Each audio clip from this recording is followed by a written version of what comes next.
January 20th, there's the blood moon.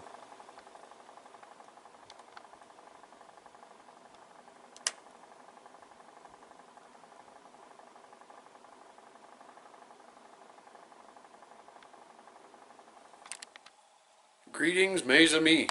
It's January 21st today. Curly Beard and I were supposed to go out and hit the trap line, but at minus 40, well, I'm in the shop. Today we're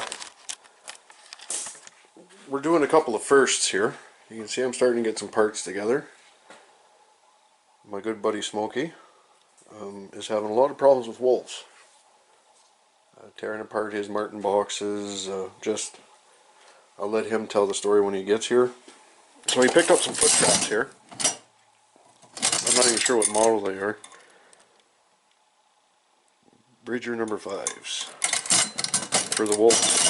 So he asked me to give him a hand in making the anchors for these traps. So I currently have 10 feet of chain, 3/16 chain cut. I'm making U hooks for the top of the drag, and I figured I'd give you a little show here on how I make these things. I originally designed this jig, or made this jig, for making meat hooks, S hooks that I use for hanging fur. So we kind of hammered out a design for these foot trap anchors. He wants them on drags. Take them over. We got the design working. He went to get some more material, and I figure, well, we'll start the video here and hopefully be able to show you guys. This is just scrap steel that I had kicking around, consisting of a mandrel, a stopper point, and then a place for the 200-pound gorilla to hang off of right here. And the bolt underneath is starting to tighten up a little bit. Loosen that off. Okay, there. Okay, so the jig was originally designed so I could make up these S hooks. Like I said, I put a string off of this end. This end hangs off the roof of the garage, and then the critter hangs off of the other end for drying. That's what this jig is for. So I'll show you how it works. This is 3/8 bar.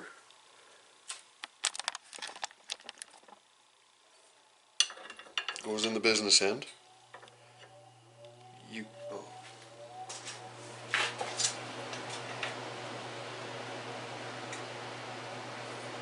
Well, I'll have to talk over it, that's all.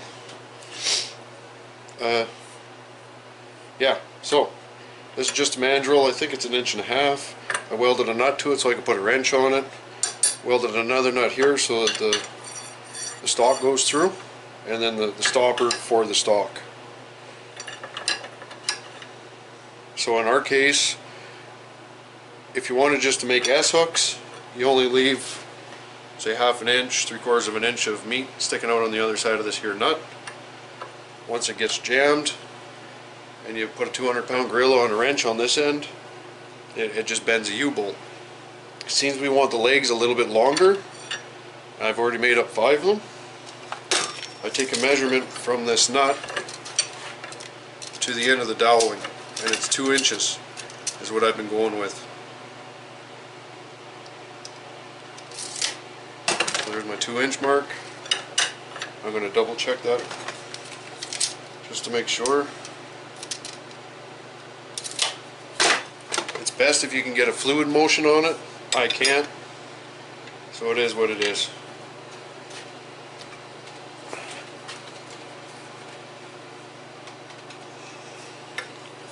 And there, if you were making S hooks now, you would remove this section, turn it around, and bend it up the other way. But since I'm just making like a U-bolt type of dealie, you'll see later on when we start making the anchors what it's for. But that's as far as I'm going to take it. Since I always overbend it, I have to take the mandrel off in order to remove it. and then I nip it off, and she's right as rain. Where's my spectacles? Where's my safety glasses? There they are.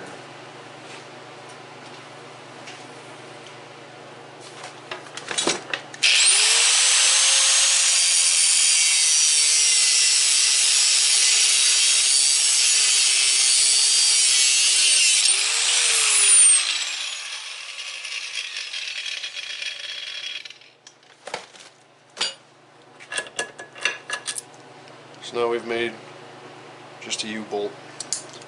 You'll see how this all comes to play later on in the video. Alright, well, the convention was this weekend. I'd like to thank everybody for coming out and saying hi, and I met people from all over Ontario and across Canada. I met a gentleman from Nova Scotia. Absolute delight to talk to. He was showing me some pictures of the fisher they have out there, and theirs are all dark. And it's kind of funny because I think his fisher looked nicer than ours, and he thought our fisher looked nicer than his, and it was just it was a great session. Great session. While I was there, I picked up 6 of these teeth mashers here. I'm not going to lie to you, they're a little on the scary side. These are the Wolf Masters that you see Jason and Northern Trapper use. I figured I'd pick a couple up and try them on my line, but it's intimidating handling this 32-inch spring here, I'm telling you. So you've already seen Jason's video, I would imagine. I was working around here in the garage there last night trying to figure out how to anchor these things. Jason and I have kind of built up quite a nice repertoire across Facebook, so I sent him a message. I said, dude, I need a hand here. How do you anchor these things? So he gave me the 2 rundowns he had in his video, and he gave me a third, but I don't think he mentioned it in his video. So the third option that he gave me was you make up your tether here with the small business end, and that goes through the spring of the wolf ram and gets choked there, and then on the other end you have a very large loop, so that goes around the tree, around the wolf ram, and ends up choked on a tree. Now, I'm telling you, for a simple person like me, that is absolutely gorgeous. So again, thanks Jason for all your help and your advice. We were going to go set these today. It's too bloody cold. So we're going to play around in the shop here. I got some anchors to make for that, some anchors to make for Smokey on his foot traps. So we'll just we'll hang out where it's warm.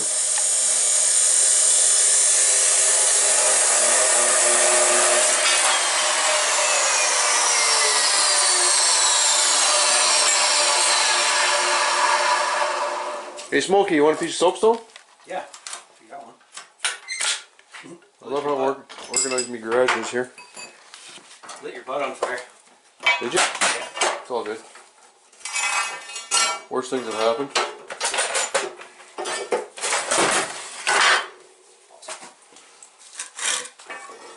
So what items here is, for those of you that don't know, this is a guy, good buddy Smokey. And in, what'd you say it was? The start of March, right?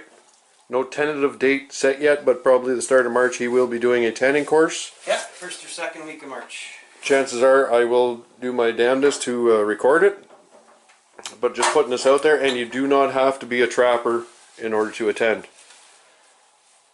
Any Joe Blow from Kokomo can attend this course. Alright, we're going to prep some steel for some drag.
Alright folks, we pretty well have all of our parts made up. So the drag is going to consist of a T-bar, one facing up on the stake, one facing down on the other side. I'm going to crimp these U-bolts that I showed you how I was making earlier around here and weld that. And Smokey picked up extra chain links for his 10 feet of chain to attach to. On the trap side of things, it came with a swivel. Smokey had a bunch of these kicking around. So you just put the hook through the hole, we put the chain on it and then crimped it. And ended up with a 10-foot drag. Now maybe some of you drag experts out there in YouTube land could tell us, when you have your bars set up, comme ça, right? On a lot of the commercial drags we see, they have an extra bar down here around the base of it. Maybe somebody could fill me in on what that is for. Right on. We'll get these things tacked up and then show you the process. There's the one.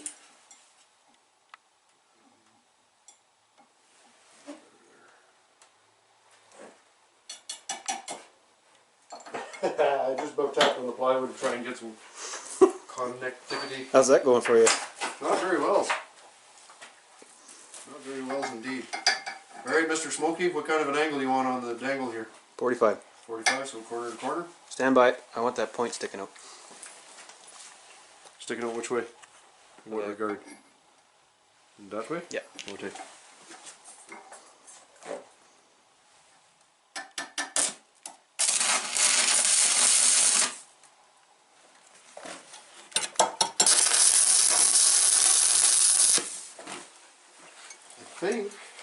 I think, Smokey, if you look at here, yeah.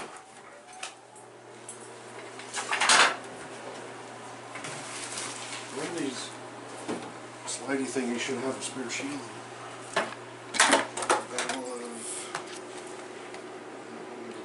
You want that one facing down, comes up? Wait. Like this? Yep. Okay. Corner.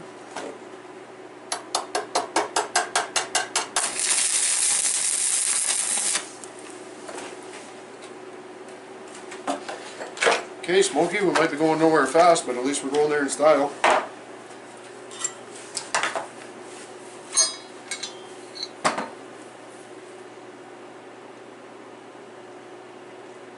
So you digging that style? I liked it. You don't think that's too sharp of an angle? Maybe not, eh? I don't know. What do you think? I don't know what to think, because I'm not much of a foot trapper guy here. Yeah, we'll do a little less on the next one maybe. Okay, let me see.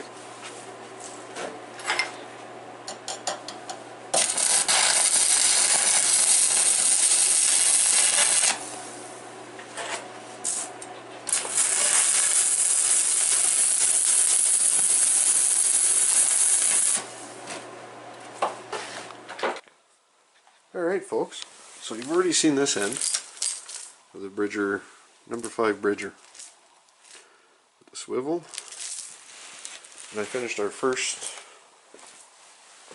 temporary pattern drag here. Not sure what this crossbar is for. As I've said, I put it out to the YouTube gods there. You guys can let me know what it's for, but what a pain in the butt to make. So I think for the next couple we're going to forego that. Right on. So you're going to see a few firsts on this channel. Smokey's going out, I think it's the end of January, he's going to go out and start setting these things. He'll be a day or two ahead of me, and then I'm going to go and do some recording on Smokey's grounds. I'm going to get these Wolframs out this week, and I'm sure Curly Beard will be out checking on the weekend. So hopefully you guys get to see those things in action. It's a first. I've never foot trapped and I've never used Wolframs, so look forward to it. Till the next time, stay frosty, fellas.